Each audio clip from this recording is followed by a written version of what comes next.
However, the most intelligent inhabitants of that future world won't be men or monkeys.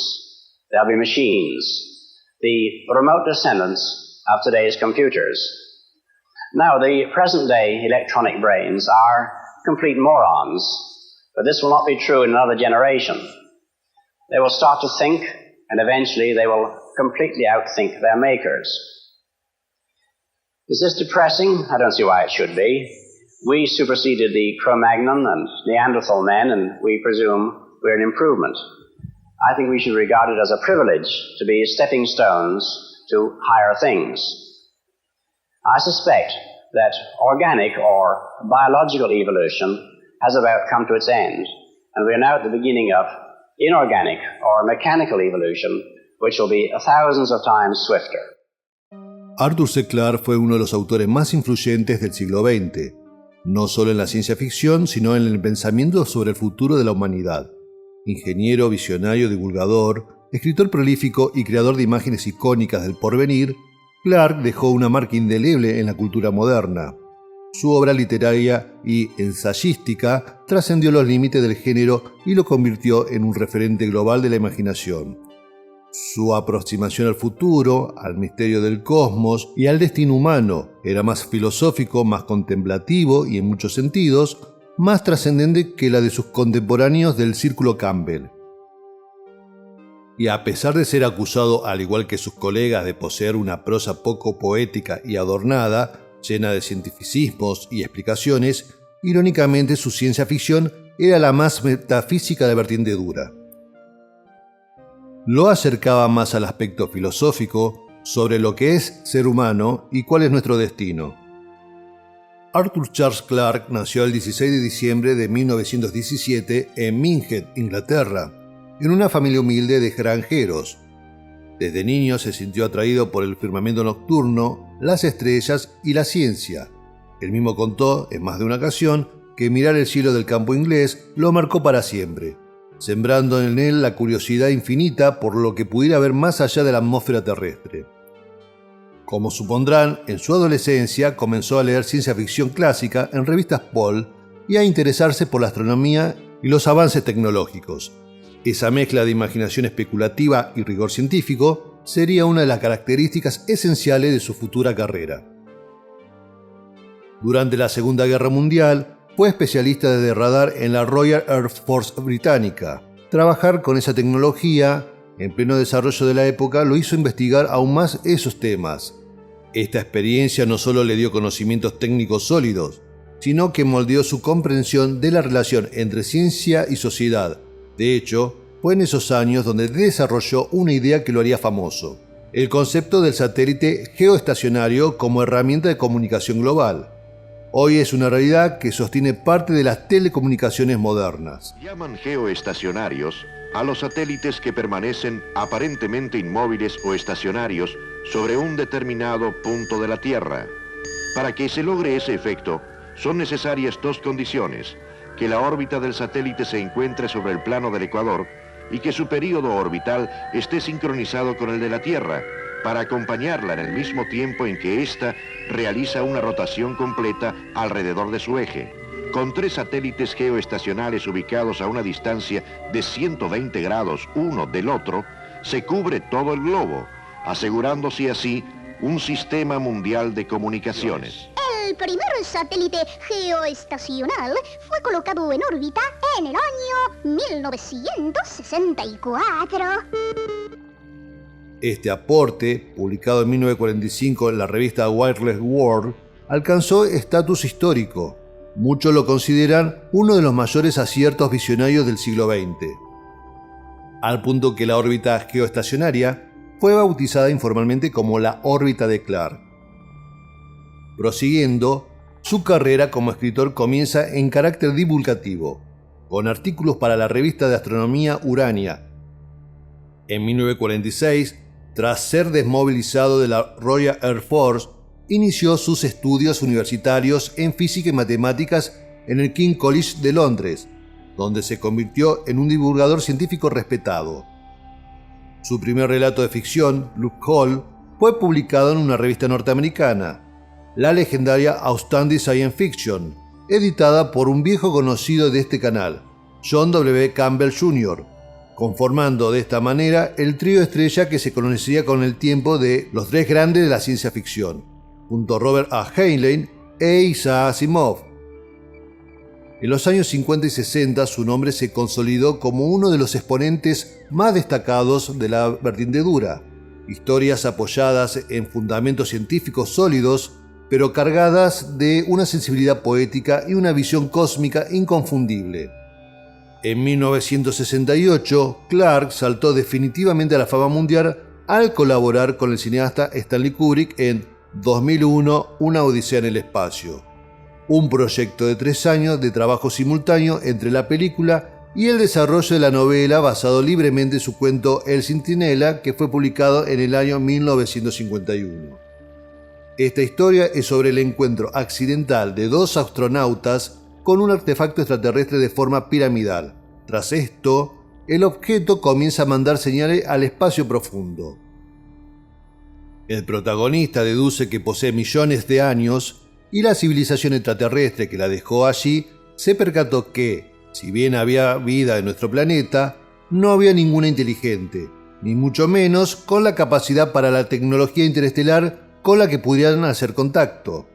Pero llegado el momento, si alguna criatura del joven mundo lograba arribar a su satélite natural y encontraba la pirámide, significaría que estaría preparada para el contacto con una civilización que dominaba, entre otras cosas, el viaje espacial.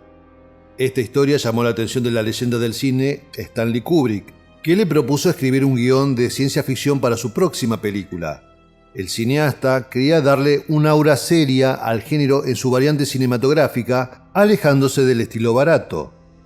Esta calificación no solo corresponde al presupuesto económico de una producción, sino también en la calidad narrativa de estos filmes clase B en su mayoría. Confiaba de este modo no solo en el arte de escritura de Clarke, sino también en su gran bagaje científico.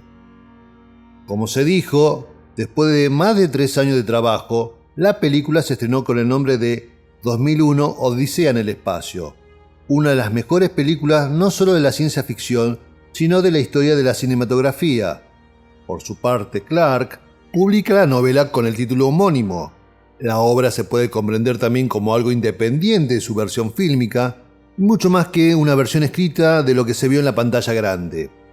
Tal es así que el escritor escribió a lo largo de los años 3 continuaciones: 2010, el año que hicimos contacto, del cual tuvo también una adaptación fílmica dirigida por Peter Hyams, quedando desde el comienzo opacada y hasta olvidada por la obra de Kubrick. Y luego tenemos 2061, Odisea 3, y 3001, Odisea Final. Pero volviendo a 2001, ambas obras revolucionaron la ciencia ficción cinematográfica y la literaria. Era una historia sobre la evolución humana, la inteligencia artificial y el lugar de la humanidad en el cosmos. El monolito, HAL 9000 y la secuencia final del viaje estelar marcaron para siempre la imaginería del género. Isaac Asimov, figura fundamental de la ciencia ficción del siglo XX, solía decir que su amigo Arthur era el más certero de los profetas del porvenir. Kubrick, por su parte, definió con precisión que una de las virtudes centrales de Clarke era que sabía manejar como nadie ese impulso profundamente humano de intentar comprender aquello que, quizá, nunca lleguemos a conocer del todo. Es una de sus obras más influyentes que propuso un enfoque completamente distinto a todo lo que se había escrito hasta entonces. En ella, Clarke abordaba preguntas esenciales: el origen del ser humano, su destino último y el lugar que ocupa en el vasto entramado del cosmos. Estas cuestiones no eran tratadas desde la fantasía desbordada, sino desde una perspectiva realista, anclada en los conocimientos científicos y filosóficos propios de los años 60. Esa visión quedó reflejada incluso en la adaptación cinematográfica, cuyo afiche lo sintetizaba mostrando el nacimiento del bebé estelar flotando en el espacio, una imagen poderosa, convirtiendo el de la profunda conexión entre la humanidad y el universo. Dentro de la novela aparece uno de los personajes más memorables de la historia de la ciencia ficción, HAL 9000. HAL es el ordenador central de la nave espacial y tiene a su cargo el control de todas las funciones vitales del sistema. Su presencia se manifiesta a través de una serie de ojos de color rubí, pequeñas cámaras distribuidas por toda la nave, que observan constantemente a la tripulación, dotado de una inteligencia heurística capaz de aprender y evolucionar. Dicho sea de paso, HAL, H-A-L, son las iniciales de heuristic, heurística, algorithmic, algorítmico y logical, lógico, aunque algunos lo veían como una broma malévola al gigante computacional de ese entonces, IBM. HAL desarrolla un modo de pensar sorprendentemente cercano al humano. Sin embargo, su comportamiento cambia de forma inquietante a lo largo de la historia, ya que está programado para evitar cualquier información que genere incertidumbre o contradicción. En ese esquema, la duda y el escepticismo se convierten en amenazas que deben ser eliminadas. Yeah, you wrote it. What? For real? Spin that. Now playing on Amazon Music.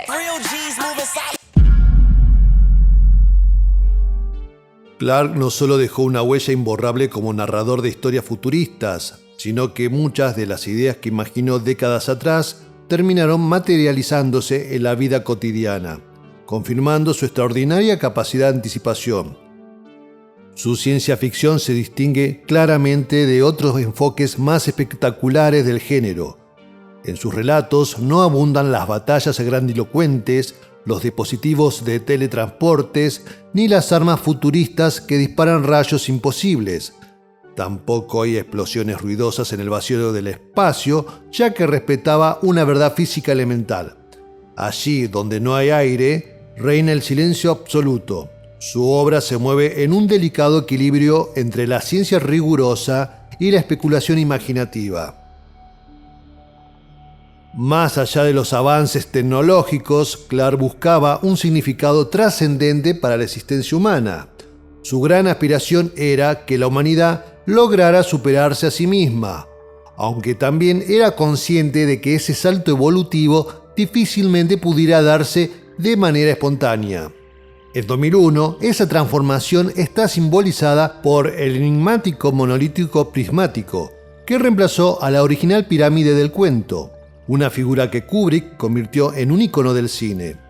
La escena en la que un homínido descubre el uso de un hueso como herramienta, acompañada por la música de Así habló Zaratustra, de Richard Strauss. Resume visualmente la idea de progreso humano impulsado por fuerzas que apenas comprendemos. El monolito actúa como catalizador de la evolución, una presencia externa que empuja a la especie a dar un paso más allá de sus límites. Mi lectura de la película es que Kubrick discrepa que el comienzo de la civilización se debe al descubrimiento del fuego o la rueda. La humanidad evoluciona cuando ese hueso en manos del Australopithecus no solo se convierte en la citada herramienta, sino también en una mortífera arma. Pero volvamos a Clarke, que al contrario del director de La Naranja Mecánica, no compartía en absoluto su cínica visión del género humano, porque también dejó una contribución teórica que trascendió la ciencia ficción: sus célebres 3 leyes sobre el desarrollo científico. Al igual que Asimov, que formuló las leyes de la robótica, Clarke estableció principios destinados a reflexionar sobre el progreso y sus consecuencias, convencido de que el futuro ofrecía posibilidades prácticamente infinitas. Citando a las 3 leyes, la primera nos dice que cuando un científico prestigioso asegura que algo es posible, lo más probable es que esté en lo cierto, pero que cuando afirma que algo es imposible, casi siempre se equivoca. La segunda ley: la única forma de descubrir los límites de lo posible es aventurarse más allá hacia lo que parece imposible. Y la más famosa de las 3, la tercera ley: toda tecnología suficientemente avanzada termina siendo indistinguible de la magia.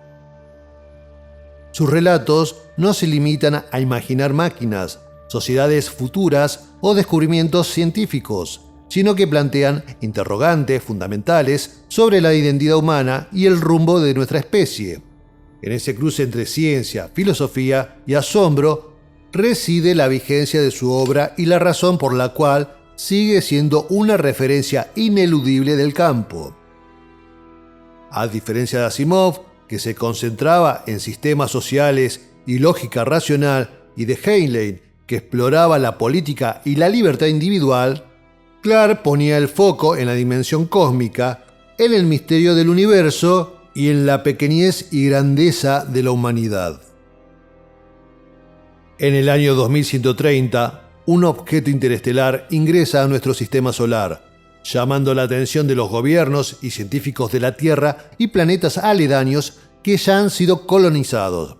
En principio se especula si este supuesto asteroide se presenta como una amenaza para los mundos, pero una vez descartada tal posibilidad, comienza a intrigar su comportamiento anómalo para descubrir que se trata de un objeto artificial, más precisamente un perfecto cilindro de colosales proporciones, en que la única explicación posible es que fue creado por una civilización extraterrestre.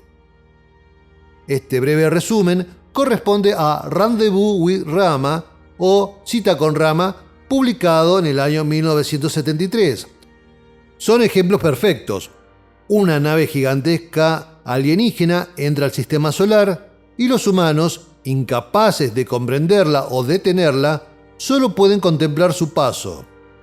Esta historia es ganadora del Premio Nebula en el año 1973, Premio Hugo en el 1974, Premio Locus en 1974 también y Premio John W. Campbell Memorial también del mismo año. Repite otra vez una de las temáticas más frecuentes de Clarke. El universo es una fuerza incomprensible que siempre supera a la humanidad. Sus personajes suelen ser espectadores, no conquistadores. Por eso muchos de sus relatos giran en torno a la interacción entre la humanidad y civilizaciones tecnológicamente superiores. Pero Clarke nunca presenta estos encuentros desde la hostilidad o el conflicto directo, como la novela pionera The War of Words de H.G. Wells. En El fin de la infancia, publicada en el año 1953, por ejemplo, los alienígenas llegan para guiar a la humanidad hacia su próxima fase evolutiva, incluso si ese proceso implica dejar atrás la forma humana. El mensaje recurrente es claro: la humanidad está destinada a trascender sus límites y ese destino puede venir de afuera. Clarke era profundamente optimista respecto al futuro humano, pero no ingenuo. Creía que la humanidad podría alcanzar niveles de conocimiento y desarrollo casi divinos, pero también sabía que ese camino implicaba abandonar muchas de nuestras estructuras actuales. En 2001, esto aparece en la metamorfosis final del protagonista en El niño estelar. En El fin de la infancia, aparece como una especie de integración colectiva con una conciencia superior. En ese sentido, Clarke entendía el progreso como una forma de trascendencia, un salto evolutivo que no solo consiste en saber más, sino en ser más. Aunque Clarke era agnóstico, sus obras poseen una dimensión espiritual innegable. El conocimiento científico, en su visión, no era solo una herramienta, sino una forma de comunión con el universo. Por eso su ciencia ficción es tan distinta, no busca la tecnología por la tecnología, sino como una puerta hacia un entendimiento profundo de la existencia. Es probablemente el escritor que mejor fusionó la ciencia con lo sublime, lo trascendental, lo metafísico. En sus novelas se siente un misticismo racional, una mezcla de maravillado asombro y solidez científica. En la obra de Arthur C. Clarke no hay lugar para la distopía. Tampoco existe una falta tan imperdonable en la humanidad que no pueda corregirse mediante un avance científico, un gran hallazgo o incluso un rumbo trazado por otras civilizaciones que ya sabían de nuestra existencia. Podríamos asegurar que es el escritor más anti-cyberpunk que podríamos hallar. Ve lo mejor de la humanidad, High Life en su sentido más absoluto, no solo la high-tech, alta tecnología, más bien podríamos decir higher tech, la más avanzada tecnología que ningún escritor podría haber descrito y que está al servicio de la mejora humana, no solo en el aspecto cotidiano, sino desde lo espiritual. Indaga en la esencia de lo que somos como especie y en la dirección que estamos tomando. Novelas como El fin de la infancia presentan, quizás, la invasión extraterrestre más benévola que se haya escrito. Es una lectura relativamente reciente que vale la pena recomendar, porque las utopías de Clarke resultan tan verosímiles como muchas de las distopías contemporáneas. Hola, si llegaste hasta acá y te gusta el video, dale un like. Y si no estás suscripto, puedes hacerlo activando el botón. Para notificaciones, no te olvides de activar la campanita. En 1956, Clarke se mudó a Ceilán, actual Sri Lanka, donde vivió el resto de su vida. Allí se dedicó al buceo, la escritura y la divulgación científica. Su casa en Colombo se convirtió en una especie de santuario para científicos, artistas y personalidades interesadas en el futuro. Falleció en el 2008, dejando un legado literario y conceptual que sigue guiando reflexiones sobre el destino humano. Y para alguien que tanto especuló cómo sería una inteligencia extraterrestre, no pudo tener una confirmación definitiva de la existencia de lo que tanto anhelaba. La vida y obra de Arthur C. Clarke representan una de las miradas más elevadas y trascendentes de la ciencia ficción. Sus libros invitan a una reflexión profunda sobre la humanidad, no como un conjunto de sociedades, sistemas o individuos, sino como una especie destinada a enfrentarse con el misterio del universo. Entre sus últimas voluntades figuraba que una muestra de su material genético emprendiera un viaje interestelar, que vagara por milenios por el infinito cosmos. Un día una supercivilización podrá encontrar esta reliquia de una especie desaparecida, y yo podré existir en otro tiempo.